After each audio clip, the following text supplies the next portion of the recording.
49 అంటే సంతానం, 49 అంటే సంతోషం. 39 ఆంధ్రప్రదేశ్, తెలంగాణ. నమస్తే రమగారు. నమస్తే జయ. చందమామ కథల్లో నుంచి ఏదైనా ఒక కథ. చందమామ కథ అంటే, ఒక ఊళ్ళో ఒక బ్రాహ్మణ ఆయన, అంటే ఒక ఆయన చదువుకున్నాడు బాగా, బ్రాహ్మడు అని ఖచ్చితంగా చెప్పడానికి వెళ్ళేది, విద్వాంసుడు అని, చాలా తెలివైనవాడు. ఆయన ఏదో బిజినెస్ పెట్టాలనుకున్నాడు, వ్యాపారం పెట్టుకోదలుచుకుంటారు కదా. వ్యాపారం పెట్టాడు, ఒక కొట్టు అద్దెకి తీసుకున్నాడు. ఆయన అక్కడ కూర్చునేవాడు. బోర్డు ఒకటి రాయించాడు. ఏం రాయించారంటే బోర్డు, ఇక్కడ వివేకం అమ్మబడును. వివేకం అమ్మే బిజినెస్ మొదలు పెట్టుకున్నాడు అనమాట. తెలివితేటలు అమ్ముతారు. తెలివితేటలు ఎలా అమ్ముతారు చూడాలి. అయితే ఆ ఊళ్ళో ఒక సంపన్న వ్యాపారి ఒక ఆయన ఉన్నాడు. ఆయనకి ఒక కొడుకు ఉండేవాడు. వాడు కొంచెం 17-18 ఏళ్ళ వాడు. వాడికి సరదా అడిగి వాడు ఏం చేశాడంటే, ఈ బోర్డు చూసి ఏమిటో ఈ వివేకం కనుక్కోవాలని వెళ్ళాడు షాప్లోకి. వెళ్తే అడిగాడు, ఎంత, ఏమిటి, ఎలా అమ్ముతారు, మీరు ఏం చేస్తారు అని. వీడు ఏమన్నాడంటే, ఆ విద్వాంసుడు చెప్పాడు, రూపాయికి ఒకటి అమ్ముతాను వివేకం. 5 రూపాయల వివేకాలు ఉన్నాయి, 10 రూపాయలవి, 1000 రూపాయలవి, 100 రూపాయలవి, 50 రూపాయలు, ఇట్లా రకరకాల రేట్లలో ఉన్నాయి. నీకు ఏ రేటుది కావాలో చెప్పమన్నాడు. వీడేమనుకున్నాడు, ఎంతో రేటుది ఎందుకు, అసలు ఇది ఎలా పనిచేస్తుందో చూడాలి కదా అని, 1 రూపాయి వివేకం కావాలండి నాకు అన్నాడు. సరే, ఆ రూపాయి తీసుకుని ఈయన కాగితం ఇచ్చాడు. వాడికి కాగితంలో ఏముందంటే, 2 బలవంతుల మధ్య దూరద్దు అని రాసింది. ఆ కాగితం పుచ్చుకొని ఇంటికి వెళ్ళాడు. ఇంటికి వెళ్ళేసరికి అప్పట్లో రూపాయి అంటే పెద్ద అమౌంట్ కదా. వాళ్ళ నాన్న అన్నాడు, నీ మొహల్లా ఉంది, వాడు దొంగ మొహం, వాడు ఈ వివేకం అమ్మటం ఏమిటి, వాడు దిక్కుమాలిన వ్యాపారమును, పైగా రూపాయి వేస్ట్, రూపాయి పట్టుకురా, వెనక్కి వెళ్ళి తీసుకెళ్ళి ఇచ్చేసి, వాడు వివేకం అనుకొద్దన్నాడు. సరే, తీసుకెళ్ళి మా నాన్న వద్దంటున్నాడండి, మీరు తీసేసుకోండి అన్నాడు. అనేసరికి ఆయన అన్నాడు, సరే, కానీ నేను ఈ వివేకాన్ని నువ్వు చదివేసావు, దాన్ని వాడకూడదు, నేను వాడను అని ప్రామిస్ చేస్తే నువ్వు రూపాయి నీకు ఇచ్చేస్తానన్నాడు. సరే, కుర్రాడు ఏం చేశాడు, చీటీ చేసి, మీ వివేకాన్ని నేను వాడుకోనండి, అవసరమైతే మళ్ళీ వస్తానని చెప్పేసి తను రూపాయి తాను తెచ్చుకున్నాడు. అయిందా. ఈ కుర్రాడు వాడు దాని వాడు రోడ్ల మడిపడి తిరుగుతుండేవాడు. వాడికి ఆటకాయితనం సరదాగా తిరిగేవాడు. ఆ ఊళ్ళో ఒక నగల వ్యాపారికి ఎక్కడి నుంచో ఒక పెద్ద రత్నాల హారం వచ్చిందట. ఒకటే హారం వస్తే ఆ హారాన్ని రోడ్డు మీద పెద్ద షోకేసులో పెట్టి అమ్ముతున్నాడు. అతను పెట్టాడు అమ్మకానికి. పెట్టేసరికల్లా ఆ ఊరి రాజుగారికి 2 రాణులు ఉన్నారు, 2 భార్యలు. ఆ 2 రాణులు ఆ వస్తువు చూశారు, ఎంతో బాగుందని తమకే కావాలనుకున్నారు. వాళ్ళు ఏం చేశారు, చెరుకో దాసిని 1,00,000 రూపాయలు, 1,00,000 వరహాలు డబ్బిచ్చి వస్తువు కొనుక్కురమ్మని పంపించారు. ఇద్దరు పంపించారు. తీరా వీళ్ళిద్దరూ వెళ్ళేసరికల్లా వాడేమన్నాడు, ఒకటే వస్తువు, ఎవరు కావాలో వాళ్ళు తీసుకోండి అన్నాడు. 2 మాకు కావాలన్నారు. రాణిగారులు కొట్టుకోకపోయినా వాళ్ళ దాసులు 2 కొట్టుకుంటూ ఉంటారు. మా అమ్మగారు గొప్ప అంటే మా అమ్మగారు గొప్ప అని. అక్కడి నుంచి నేను ముందు వచ్చాను, మేము నిన్న ముందు మా రాణిగారే ముందు చూసారని ఒకటి, నువ్వు చూసినా సరే మేమే తీసుకుంటామని ముందు మేమే చెప్పాము, ఇవాళ నీకంటే 5 నిమిషాల ముందు నేనే వచ్చానని రెండోది.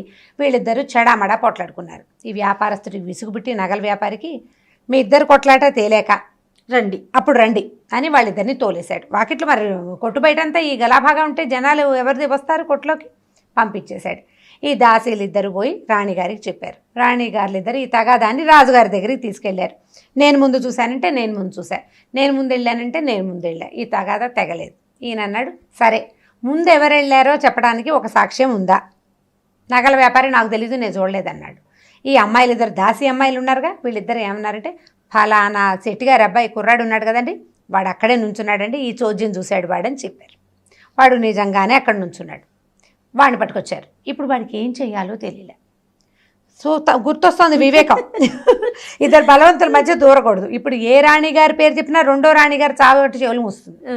వీడికి ఏం చేయాలో తెలియలేదు. పరిగెత్తుకుంటూ వాళ్ళ నాన్నని పట్టుకుని, ఆ వివేకవంతుడైన ఆయన ఉన్నాడు కదా పండితుడి దగ్గరికి, వివేకాలు అమ్మే వ్యాపారస్తుడు, అక్కడికి పరిగెత్తారు. ఏదైనా ఒక వివేకం ఇవ్వండి మాకు అని. అయితే ఈయన ఏమన్నాడంటే, 100 రూపాయల వివేకం ఒకటి ఉంది, ప్రస్తుతానికి తప్పించుకోవచ్చు. అయితే 2,000 రూపాయల వివేకం ఉంది, 1,00,000 రూపాయలు ఖర్చు పెట్టాలి ఆ వివేకం వాడాలంటే, మీ ఇష్టం చెప్పండి అంటే, వీళ్ళేమనుకున్నారు, ప్రస్తుతానికి ఈ గొడవలో నుంచి బయటకు వచ్చేసే తెలివి కావాలి మనకి అని చెప్పేసి 100 రూపాయలు వివేకంతో ఆలోచించారు. 100 రూపాయలు ఇచ్చి ఓ కాగితం కొనుక్కున్నారు. ఓ వివేకపు కాగితాన్ని తీసుకున్నారు. అందులో ఏముంది, పిచ్చివాడి సాక్ష్యం చెల్లదు అని ఉంది. అక్కడి నుంచి వీడేం చేశాడు, ఓహో బాగా చెప్పారనుకుని రాజుగారి దగ్గరికి సాక్ష్యానికి తీసుకెళ్ళినప్పుడు వీడు మతిలేని పిల్లవాడిలాగా నటించేశాడు కుర్రాడు. నటించాడు. మరి వివేకం చెప్పింది కదా, వివేకంతో నటించాడు. నటించగానే రాజుగారు నాడు మీ బొందలా ఉంది, వీడిని తెచ్చారు, వీడికి తెలివి లేదు, మతిలేని పిల్లాడు, వాడి సాక్ష్యం చెల్లదు, సాక్ష్యం లేదు, గీక్షం లేదు, ఆ హారం మనకొద్దు, మీ ఇద్దరు నోరు మూసుకోండి దాసిల్ని తిట్టి రాణిగారులని యథాశక్తి మందలించి ఆ పూటకి న్యాయస్థానాన్ని మూసేశారు. అయితే ఈ కుర్రాడు ఇంటికి వెళ్ళిపోతూ నార్మల్గా వెళ్ళిపోయాడు. వెళ్ళేసరికి ఈ దాసీలు ఇద్దరు, వీడు దొంగ వెధవా, వీడు అబద్ధం చెప్పాడు, వీడు నిజానికి పిచ్చివాడు కాదు, వీడు మన తగాదా తీర్చకుండా దొంగ నటన రాజుగారి ముందు నటించాడని పగబెట్టేసుకున్నారు వీడి మీద. వాళ్ళకి అర్థమైపోయింది. ఎందుకంటే వాడు మామూలుగా రోడ్ల మీద తిరిగేవాడు, రాణిగారులు అంటే చూడరు కానీ దాసీలు కనపడుతూనే ఉంటారు కదా. ఏదో పని మీద బజార్ వెళ్తే ఈ కుర్రాడు ఆటకైతే 18 ఏళ్ళు వాడు విజిలేయటం వేషాలు వేస్తూ ఉంటాడు, వాడు నార్మల్ కిడ్ అని వీళ్ళకి తెలుసు. అక్కడి నుంచి వాళ్ళు ఏం చేశారు, వాడు కనపడ్డప్పుడల్లా నీ అంతు చూస్తాం, మా రాణిగారి నీ సంగతి చూస్తుందిలే అని వాడిని బెదిరించేవాళ్ళు.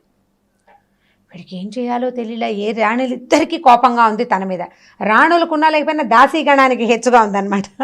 వీడు బాగా ఆలోచించి ఏదైనా ఉపాయం కావాలని మళ్ళీ వెళ్ళాడు. వెళ్తే ఈయన ఏమన్నాడంటే, నేను ముందే చెప్పా కదా 2000 రూపాయల వివేకం ఉంది, కొనుక్కోండి, కానీ 1,00,000 ఖర్చు అవుతుంది దానికి, మీరు ఆ వివేకాన్ని ఇంప్లిమెంట్ చేయాలంటే 1 lakh అవుతుంది అన్నాడు. వీళ్ళు వద్దనుకుని మానేసుకున్నారు.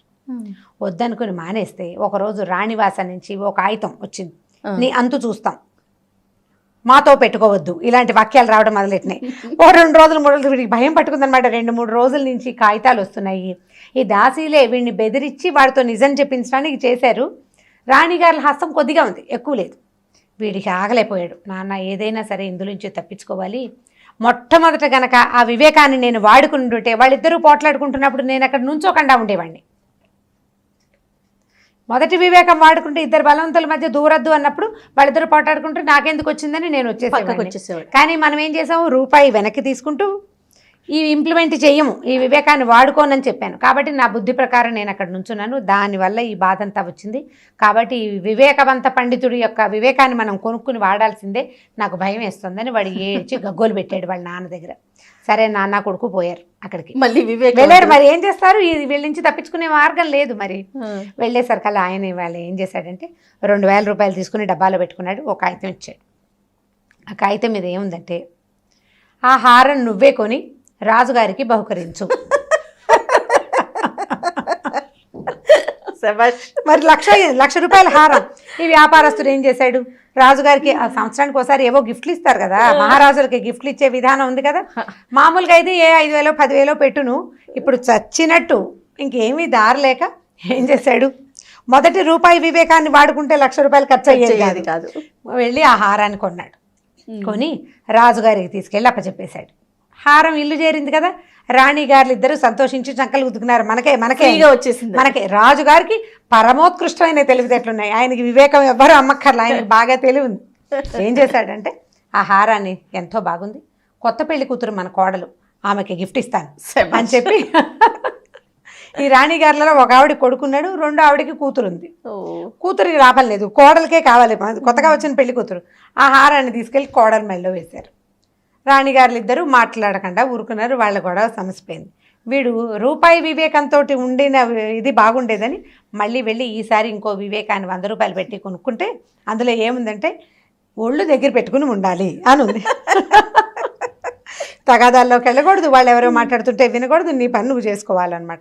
ఈ కొత్త వివేకాన్ని కొనుక్కుని వాడు బుద్ధి తెచ్చుకుని తెలివిగా ఉన్నాడు అప్పటి నుంచి.